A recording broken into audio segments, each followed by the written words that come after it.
आपण गेल्या तासामध्ये कंपनी स्थापनेसाठी जे काही दस्तऐवज आहेत त्या दस्तऐवजांचा अभ्यास करत होतो। त्यामध्ये कंपनी स्थापनेसाठी जे काही आवश्यक असणारे दस्तऐवज घटनापत्रक आहे, नियमावली आहे, माहितीपत्रक आहे, हे कंपनीसाठी स्थापना करण्यासाठी उपयुक्त पडत असतं किंवा स्थापनेच्या वेळी नोंदणी अधिकाऱ्याला सादर करावे लागते। तर गेल्या तासामध्ये आपण घटनापत्रक आणि नियमावली हे दोन दस्तऐवज पाहिले होते। त्यामध्ये घटनापत्रकामध्ये जी काही विविध 6 कलमं आहेत त्या 6 कलमांचा आपण गेल्या तासामध्ये अभ्यास पाहिलेला आहे। त्यामध्ये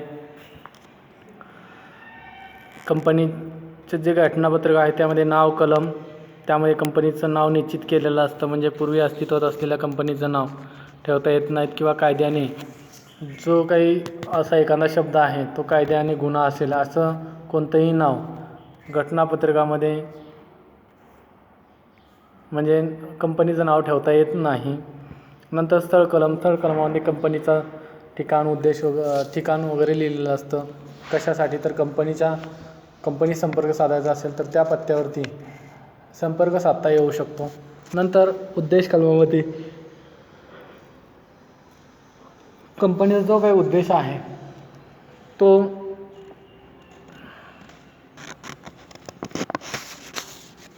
लिहिलेला असतो। कंपनी कोणत्या उद्देशासाठी स्थापन झालेला आहे तो त्यामध्ये नमूद केलेला असतो।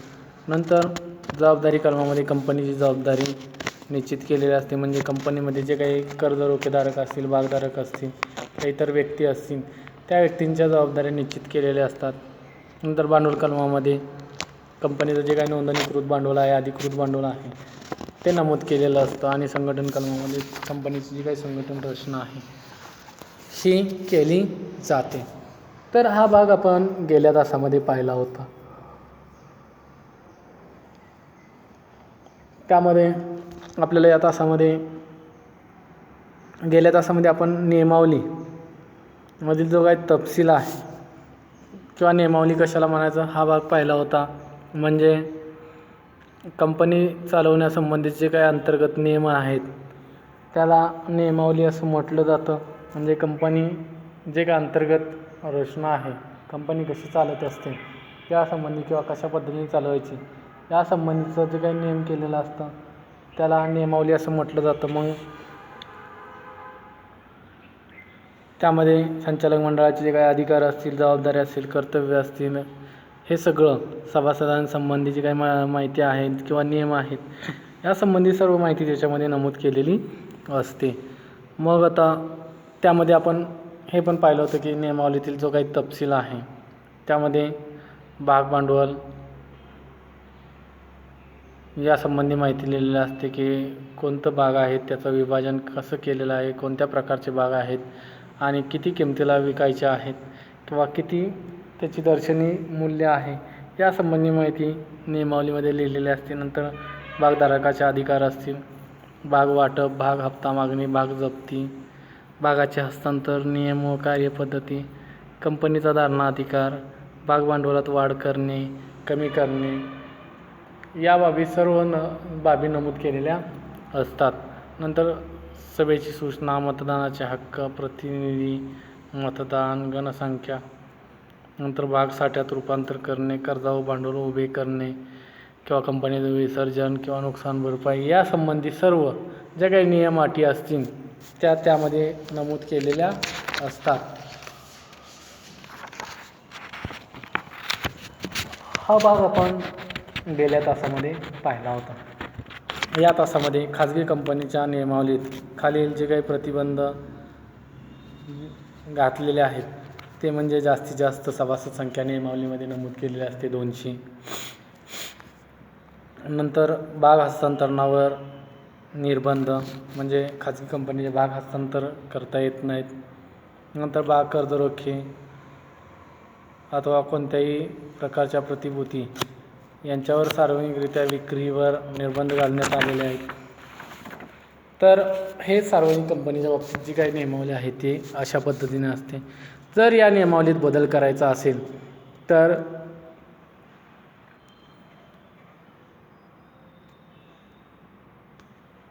त्यासाठी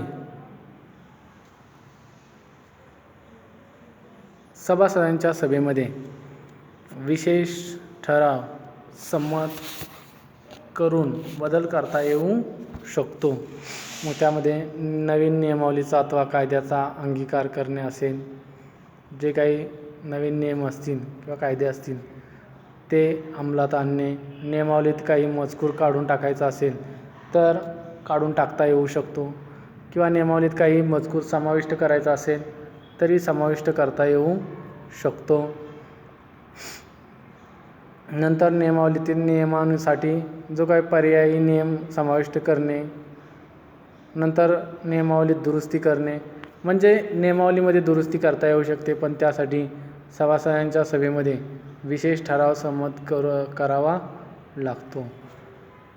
आता आपल्याला या तासामध्ये माहिती पत्रक हे पाहायचं आहे. ज्यावेळेस कंपनी माहिती पत्रक म्हणजे ज्यावेळेस कंपनी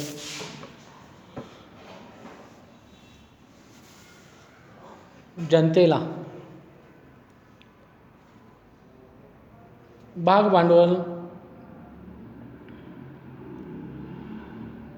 किंवा भाग विकून भांडवल उभारणी करणार असेल अशा वेळेस जे काही पत्रक आहे प्रसिद्ध करावं लागतं. त्याला काय म्हटलं जातं? माहिती पत्रक असं म्हटलं जातं. म्हणजे जनतेला ज्यावेळेस कंपनी आवाहन करून भांडवल गोळा करत असेल त्यावेळेस ते पत्रक प्रसिद्ध करावं लागतं किंवा जे पत्रक प्रसिद्ध केलं जातं त्याला माहिती पत्रक असं म्हटलं जातं. मग त्या माहिती पत्रकामध्ये प्रतिभूती खरेदी करण्याविषयी जनतेला लोकांना आव्हान केलं जातं. त्यामध्ये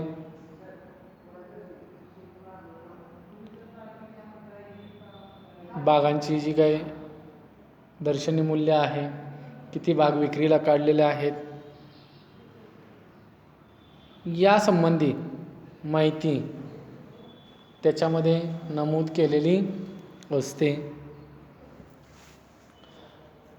जे काही जनता आहे किंवा जे काही लोक आहेत त्यांना माहितीपत्रकाद्वारे प्रतिभूती खरेदी करण्यासाठीच्या सूचना किंवा परिपत्रक, जाहिरात इत्यादी मार्फत आवाहन करून त्यांना गुंतवणूक करण्याविषयी आवाहन केलं जातं. मग त्यामध्ये कंपनीकडून वितरित केल्या जाणाऱ्या माहितीपत्रकाचे जे काही प्रकार आहेत त्यामध्ये कंपनीकडून वेगवेगळ्या माहितीपत्रकं प्रसिद्ध करून किंवा वेगवेगळ्या प्रकारचे माहितीपत्रक प्रसिद्ध करून भांडवल गोळा करत असते. मग त्या माहितीपत्रकाचे जे काही प्रकार आहेत ते आपण पुढील प्रमाणे पाहू.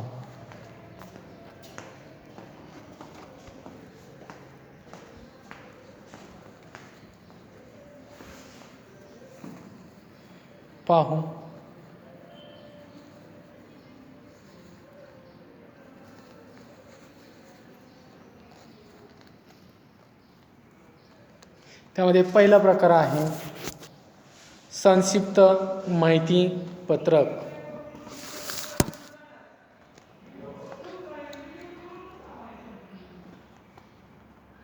यामध्ये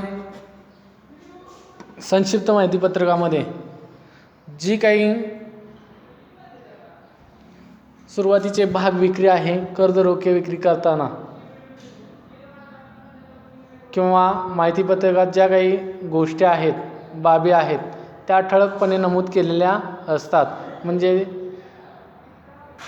सर्व माहिती त्याच्यामध्ये दिलेली असते. त्याला काय म्हटलं जातं? संक्षिप्त माहितीपत्रक असं म्हटलं जातं. म्हणजे त्यामध्ये सार्वजनिक कंपनी भाग विक्रीच्या वेळी जे काही वितरित करते किंवा त्यामध्ये सर्व माहिती नमूद केलेली असते ठळकपणे, त्याला संक्षिप्त माहितीपत्रक असं म्हटलं जातं. नंतर बहुविधी माहितीपत्रक, यामध्ये ज्यावेळेस सार्वजनिक कंपनी जनतेला प्रतिभूती विकून भांडवल गोळा करणार असेल अशा वेळेस हे माहितीपत्रक प्रसिद्ध करणे आवश्यक असते. यामध्ये जे काही नोंदणी करण्याची जी काही प्रक्रिया वेळ खाऊ आहे किंवा माहितीपत्रक तयार करण्याऐवजी कंपनी हे जे बहुविधी माहितीपत्रक आहे ते प्रसिद्ध करत असते. म्हणजे पहिल्या विक्रीपासून 1 वर्ष कालावधीपर्यंत हे चालू शकतं. म्हणजे प्रथम ज्यावेळेस कंपनी भागांची विक्री करत असते त्यावेळेस जे माहितीपत्रक प्रसिद्ध केलं जातं तेच माहितीपत्रक 1 वर्षाच्या कालावधीच्या आतमध्ये ते प्रसिद्ध केलं जातं. त्याला बहुविधी माहितीपत्रक असं म्हटलं जातं. म्हणजे त्यामध्ये खूप वेळ खर्च होतो, त्यामुळं आहे असं पाठीमागचंच माहितीपत्रक पुढे प्रसिद्ध केलं जातं. त्याला सेल्फ माहितीपत्रक तयार करणे असं म्हटलं जातं किंवा सेल्फ माहितीपत्रक असं म्हटलं जातं. नंतर अपुरे माहितीपत्रक, याच्यामध्ये जे काही अपूर्ण माहितीपत्रक असतं म्हणजे प्रतिभूतीमध्ये जी काही संख्या असेल, जी काही प्रतिभूती विक्रीस काढलेल्या आहेत त्याचा प्रकार असेल, यासंबंधी याच्यामध्ये माहिती समाविष्ट नसते. त्यामुळे याला किंवा त्याचं जे प्रतिभूतीची काही संख्या आहे, विक्रीस काढलेल्या प्रतिभूतीची किंमत आहे, यासंबंधी माहिती त्याच्यामध्ये नमूद नसते. त्यामुळं त्याला अपुरे माहितीपत्रक असं म्हटलं जातं. मग याची किंमत हे बुक बिल्डिंग प्रक्रियेअंतर्गत वितरित करतेवेळी नमूद केलेले असते किंवा त्यावेळेस ठरवली जाते. नंतर लेटर ऑफ ऑफर, यामध्ये कंपनी प्रथम भाग विक्रीनंतर ज्यावेळेस प्रथम भाग विक्री करते कंपनी पहिल्यांदाच, त्याला प्राथमिक भाग विक्री असं म्हटलं जातं. कंपनी प्रथमच स्थापन झाल्यानंतर प्रथमच ज्या भागांची विक्री करत असते त्याला प्राथमिक भाग विक्री असं म्हटलं जातं. मग त्याच्यानंतर ज्यावेळेस पुन्हा दुसऱ्यांदा कंपनी भाग विक्री करत असते त्यावेळेस ती कंपनी आपले जे काही विद्यमान भागधारक आहेत त्यांनाच भाग खरेदी करण्याविषयी हक्क देत असते. आणि हक्क देत असताना किंवा त्यांना तो हक्क खरेदी करण्याचा हक्क देत असते. मग अशी जी काही माहिती आहे ती लेटर ऑफ ऑफर या पत्रामार्फत भागधारकांना कळवली जाते किंवा लेटर ऑफ ऑफर मार्फत भागधारकांना कळवलं जातं आणि त्याच्या आधारे भागधारकांना माहिती दिली जाते. ज्यांना कोणाला खरेदी करायची असेल ती खरेदी करतात, ज्यांना कोणाला नको असतील ते खरेदी करत नाहीत. म्हणजे फक्त विद्यमान भागधारकांना भाग खरेदी करण्याचा हक्क दिला जातो. त्यावेळेस त्यांना लेटर ऑफ ऑफर हे लेटर ऑफ ऑफर हे पाठवलं जातं. नंतर ऑफर लेटर, ज्यावेळेस कंपनी गुंतवणूकदारांमधील ठराविक गटाला किंवा निवडक गटाला ज्यावेळेस भाग किंवा प्रतिभूतीचं वाटप करते त्यावेळेस त्या गटालाच भाग खरेदी करण्यासाठी आव्हान करत असते. त्याला काय म्हटलं जातं? लेटर ऑफ ऑफर असं म्हटलं जातं. म्हणजे त्याच गटातील लोक फक्त त्या कंपनीचे भाग खरेदी करू शकतात. म्हणजे तेवढीच ऑफर तेवढ्याच व्यक्तींना दिली जाते.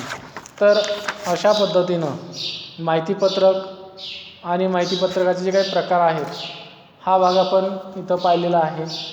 नंतर माहितीपत्रकातील जो काही मजकूर आहे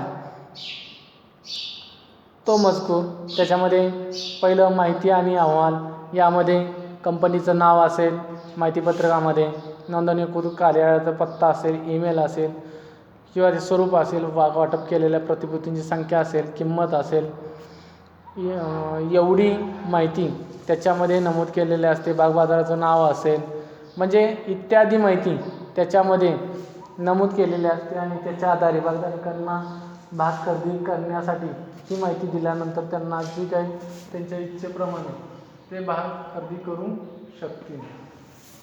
नंतर घोषणापत्र, कंपनी कायदा 2013 प्रतिभूती करार कायदा 1956, सेबी 1992 मधील तरतुदीनुसार जो काही प्रत्येक माहितीपत्रकात ज्या काही सर्व तरतुदीचे पालन केलेले आहे याची जी काही घोषणापत्रक आहे ते कंपनीला द्यावं लागतं. नंतर तज्ज्ञांचे जे काही विधान आहे म्हणजे कंपनी चिटणीस असेल, हिशोब तपासनीस असतील, कायदेशीर सल्लागार असतील, ह्यांची जी काही लेखी संमती आहे त्यामध्ये द्यावी लागते. नंतर कंपनी कायद्याचे विविध केलेल्या ज्या काही इतर बाबी आहेत, जो काही माहितीपत्रक मसुदा सार्वजनिक करणे म्हणजे सेबीला दाखल केल्यानंतर मसुदा सार्वजनिकरित्या भागबाजारामध्ये उपलब्ध करावा लागतो. नंतर संचालकाची स्वाक्षरी असेल, माहितीपत्रकावर संचालकाची स्वाक्षरी, अधिकृत अधिकाऱ्यांची स्वाक्षरी घ्याव्या लागतात. नंतर माहितीपत्रकाची नोंद असेल, माहितीपत्रकाची नोंद माहितीपत्र प्रसिद्ध करण्या अगोदर नोंदणी अधिकाऱ्याकडे करावी लागते. नंतर माहितीपत्रकावरील तारीख, यामध्ये माहितीपत्रक प्रसिद्ध करावयाच्या माहितीपत्रकावर तारीख असावी लागते. तारीख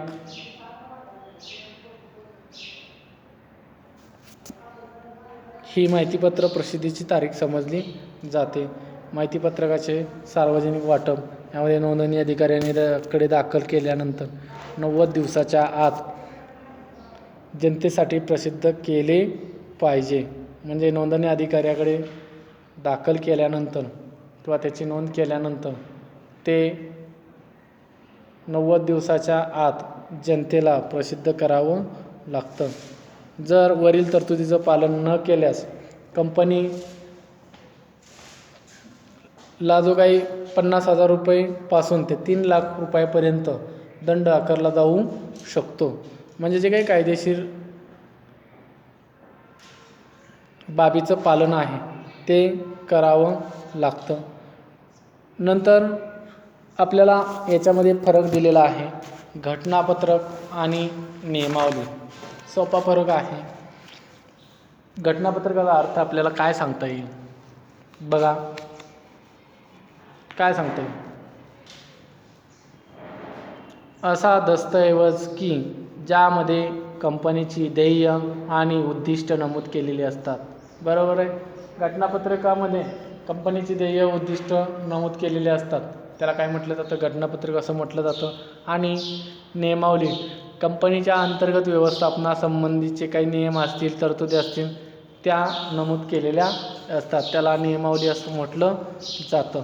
दर्जा, घटनापत्रकाला प्राथमिक किंवा मूलभूत असा दस्तऐवज आहे, त्यामुळं प्राथमिक दर्जा आहे.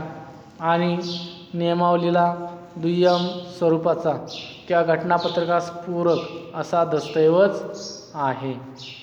नंतर व्याप्ती, कंपनी कार्यकक्षेच्या बाहेरील कृती करू शकत नाही. कामकाजाची काही कार्यकक्षा आहे ही निश्चित केलेली असते आणि नियमावलीने ठरवून दिलेल्या मर्यादेच्या बाहेर कृती करू शकत नाही. म्हणजे घटनापत्रकाच्या चौकटीत असावेच लागते. नंतर घटक, त्यामध्ये कंपनीचे नाव, नोंदणीकृत पत्ता, भांडवल रचना, उद्दिष्टे, जबाबदारी इत्यादी बाबींचा समावेश असतो. तर नियमावलीमध्ये भाग वाटपाचे,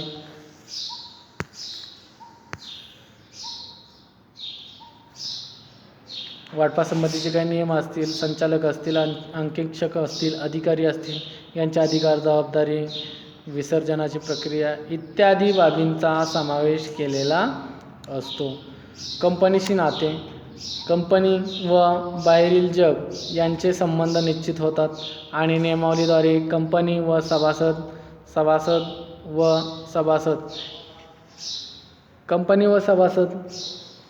यांचे संबंध निश्चित होतात. नंतर 6वा पॉईंट आहे बदल. घटनापत्रकात बदल करणे ही गुंतागुंतीची प्रक्रिया आहे. यासाठी केंद्र सरकारच्या मंजुरीची आवश्यकता असते. नियमावलीत बदल करणे सहज सोपे आहे. यासाठी सर्वसाधारण सभेत विशेष ठराव मंजूर करणे आवश्यक असते.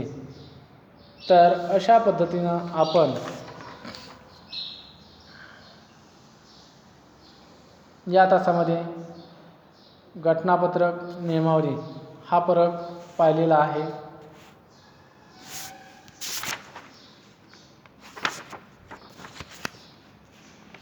तर आपण जो काही राहिलेला भाग आहे तो उद्याच्या तासामध्ये पाहणार आहोत. तत्पूर्वी आपण या तासामध्ये नियमावली किंवा या प्रकरणामध्ये घटनापत्रक, नियमावली आणि माहितीपत्रक ही जी काही कंपनीची महत्त्वाची दस्तऐवज आहेत या दस्तऐवजांविषयी अभ्यास केलेला आहे. घटनापत्रक म्हणजे न बदलणारा दस्तऐवज आहे आणि नियमावलीमध्ये बदल करता येऊ शकतो. आता सांगितले की सभासदांच्या सभेमध्ये विशेष ठराव संमत करावा लागतो. तर त्यामध्ये घटनापत्रकामध्ये जी काही कलमं आहेत त्या कलमांच्या आधारे सुद्धा आपण अभ्यास केला आहे की कंपनीचं नाव कलम, कंपनीचा उद्देश कलम, कंपनीचा भांडवल कलम, नंतर संघटन कलम, नंतर जबाबदारी कलम, ह्याशी जी काही विविध कलमं आहेत त्या कलमांचा अभ्यास या तासामध्ये पाहिलेला आहे. कोणत्या कलमामध्ये कोणकोणती माहिती असेल या संबंधीची माहितीसुद्धा निश्चित केलेली असते. नंतर नियमावली म्हणजे काय तर कंपनी कायद्यानुसार तयार केलेला किंवा वेळोवेळी कंपनीचे जे काही अंतर्गत जे काही सुधारणा केलेली असते किंवा सुधारणा व्यवस्थापनाचे नियम यालाच काय म्हटलं जातं, नियमावली असं म्हटलं जातं. मग याच्यामध्ये काय नियमावलीमध्ये समाविष्ट बाबी ज्या काय असतील त्या बाबीसुद्धा आपण पाहिलेल्या आहेत. त्यामध्ये भाग भांडवल असेल, भागधारकांचे जे काही अधिकार असतील ते आहेत, नंतर भाग वाटप असेल कसं करायचं, भाग जप्ती कसं करायचं, भाग समर्पण कसं करायचं,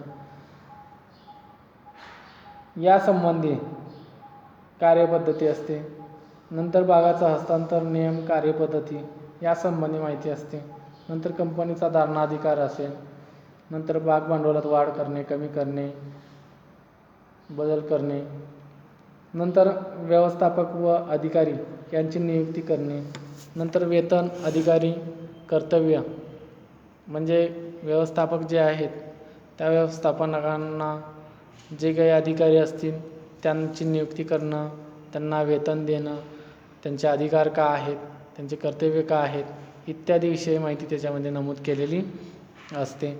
नंतर सभेची सूचना, मतदानाचे अधिकार असतील, प्रतिभूती, मतदान, गणसंख्या इत्यादीचे जे काही नियम असतील ते नमूद केलेले असतात. नंतर कंपनीचे हिशोब, अंकीक्षण, राखीव निधी, लाभांश इत्यादी वाटपाविषयीच्या काही तरतुदी आहेत त्याच्यामध्ये नमूद केलेल्या असतात. नंतर भाग भांडवल उभा करण्याच्या पद्धती असतील, कंपनी विसर्जन किंवा कंपनीचं नुकसान झालं यासंबंधीची काही माहिती आहे किंवा तपशीलवार माहिती आहे ती त्याच्यामध्ये नमूद केलेली असते. नंतर आपण माहितीपत्रक त्यामध्ये सार्वजनिक कंपनी ज्यावेळेस जनतेकडून भाग भांडवल उभारणी करत असते त्यावेळेस जे पत्रक प्रसिद्ध करते त्याला माहितीपत्रक असं म्हटलं जातं.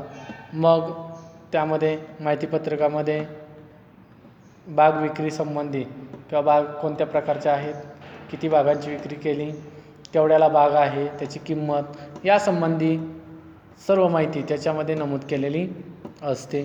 त्यामध्ये नंतर आपण संक्षिप्त माहितीपत्रक पाहिलं. संक्षिप्त म्हणजे ठळक बाबी नमूद केलेल्या असतात. नंतर बहुविधी माहितीपत्रक पाहिलं की पूर्वीचंच माहितीपत्रक त्याच्यामध्ये वापरलेलं असतं म्हणजे 1 वर्षापर्यंत चालू शकतं. नंतर अपुरे माहितीपत्रक म्हणजे त्यामध्ये जी काही संपूर्ण माहिती दिलेली नसते त्याला अपुरे माहितीपत्रक असं म्हटलं जातं. म्हणजे भागाचा प्रकार असेल किंवा भागाची किंमत असेल यासंबंधी माहिती दिलेली नसते. मग ती किंमत ज्यावेळेस भाग अर्ज आल्यानंतर बुक बिल्डिंगमार्फत ठरवली जाते. नंतर लेटर ऑफ ऑफर असेल यामध्ये